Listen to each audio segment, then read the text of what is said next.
अस्सलाम वालेकुम। मैं हूं शगुफ्ता यूसुफ और आप देख रहे हैं मेरा यूट्यूब चैनल शगुफ्ता यूसुफ और खुददार माशरा। जैसा कि आप जानते हैं कि जवाब शिकवा हम आपके सामने पेश कर रहे हैं, उसकी ये चौथी वीडियो है और इसमें 13वां, 14वां और 15वां बंद आपके सामने पेश किया जा रहा है। उम्मीद है कि आप हमारे इस चैनल को सब्सक्राइब भी करवा रहे होंगे लोगों से। जिन्होंने सब्सक्राइब किया हुआ है वो दूसरों के साथ शेयर करके इसको हमारे इस टारगेट को 2000 तक हम लेके जाना चाह रहे हैं। तो आप जरूर हमारे साथ ताउन करेंगे, इसे सब्सक्राइब करें ताकि माशरा खुददार हो जाए। अल्लामा इकबाल जिन्होंने पाकिस्तान का ख्वाब देखा था, उनके नजरियात पर अमल पैरा हो जाए। कौमों के अंदर खुद ही पैदा होती है तो कौमें तरक्की करती हैं। इंशाअल्लाह इकबाल की शायरी को हम सुनेंगे, समझेंगे और अमल करेंगे।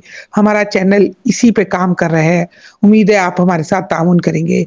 चले मन सुनते हैं और समझते हैं। मनफात एक है इस कौम की, नुकसान भी एक ही सबका नबी, दीन भी ईमान भी एक, हर में पाक भी अल्लाह भी, कुरान भी एक, कुछ बड़ी बात थी होते जो मुसलमान भी एक, फिरका बंदी है कहीं और कहीं जाते हैं, क्या जमाने में पनपने की यही बातें हैं। जवाब शिकवा का 13वां बंद। मुश्किल अल्फाज के मानी। मनफात फायदा, पनपना तरक्की करना। मुसलमानों की खुसूसियत ये है कि इनके तमाम अफराद का नफा और नुकसान एक ही होता है। इनका नबी, दीन, ईमान, काबा, कुरान और खुदा एक ही है। फिर वो लोग फिरकों में क्यों बंटकर अपने आप को नुकसान पहुंचा रहे हैं। ऐ काश तुम लोग भी एक होते, लेकिन तुम्हारी हालत क्या है। कहीं फिरका बंदी के बाइस फूट पड़ी हुई है और कहीं जातों के इख्तलाफ ने तुम्हें टुकड़े टुकड़े कर दिया है। क्या दुनिया में तरक्की करने के यही ढंग है। अल्लामा इकबाल इस शेर में अपनी कौम से सवाल करके उनकी सोचो फिक्र को उभार रहे हैं और हमारे खुददार माशरे का मकसद भी यही है कि लोग अपने अमाल को देखें, सोचें, समझें और परखें।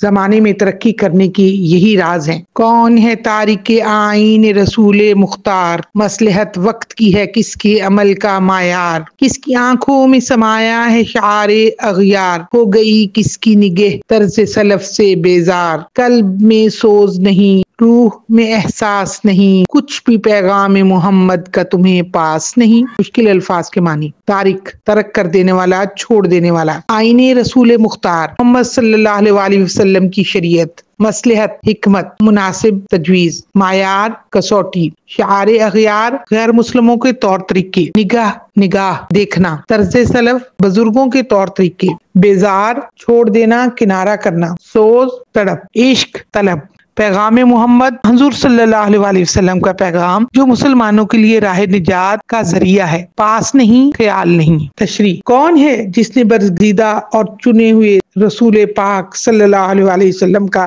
तरीका तर्क कर दिया, यानी नबी की शरीयत को पसे पुश डाल दिया। कौन है जिसने हक को सदाकत को छोड़कर वक्त की मसलहत को अपना कारोबार का मायार करार दे दिया, यानी हकीकत को छोड़कर मसलहत को सामने रखा। कौन है जिनकी आंखों में गैरों के तौर तरीकों को खास इज्जत और वक़्त हासिल हुई। कौन है जिसकी निगाहें बुजुर्गों के दस्तूर से बेजार हो गईं। ये सब कुछ मौजूदा जमाने के मुसलमान कर रहे हैं। इनके दिलों में दीन की कोई हरारत नहीं, इनकी रूह एहसास से खाली हो चुकी है। ये क्या अंधेरा है कि इन्हें मोहम्मद सल्लल्लाहु अलैहि वसल्लम के पैगाम का कुछ भी पास नहीं रहा। हमारा खुददार माशरा ये गौर करेगा कि अल्लामा इकबाल जवाब शिकवा में सवाल उठाकर कौम को सोचने पर उभार रहे हैं। 15वां बंद। जाके होती हैं मसाजिद में सफ आरा तो गरीब, जहमत रोजा जो करते हैं गवारा तो गरीब, नाम लेता है अगर कोई हमारा तो गरीब, पर्दा रखता है अगर कोई तुम्हारा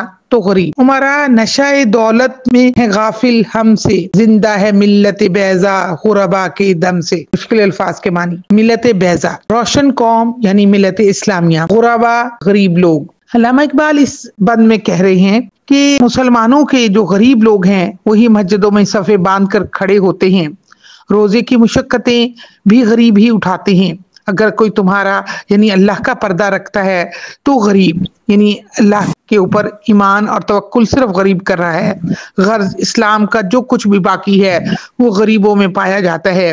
ملت بیضا یعنی مسلمانوں کی قوم انہی کے دم سے ہے. ان کے برعکس امیروں کی حالت دیکھو تو وہ دولت کے نشے میں ہم سے بالکل غافل ہو چکے ہیں. نبی صلی اللہ علیہ وسلم کی حدیث ہے کہ میری امت کے 2 فتنے ہوں گے، ایک مال اور دوسرا موت کا خوف. امت مسلمہ کہ انہی امراض کی طرف علامہ اقبال اپنے شعر میں مسلمانوں کو ابھار رہے ہیں کہ آپ غور تو کریں، دیکھو تو صحیح اپنے عمل کو. جب تک آپ اپنے عمل کو نہیں بدلیں گے آپ کا معاشرہ تبدیل نہیں ہوگا. اللہ تعالیٰ ہمارے معاشرے کو خوددار بنائے اور غور و فکر کی طرف لے جائے. ہمارے خوددار معاشرے کا یہی مقصد ہے. انشاءاللہ آپ ہمارے ساتھ تعاون کریں گے اور پاکستان کو ترقی دینے میں خوددار معاشرہ ایک اہم کردار ادا کرے گا. السلام علیکم ورحمۃ اللہ وبرکاتہ.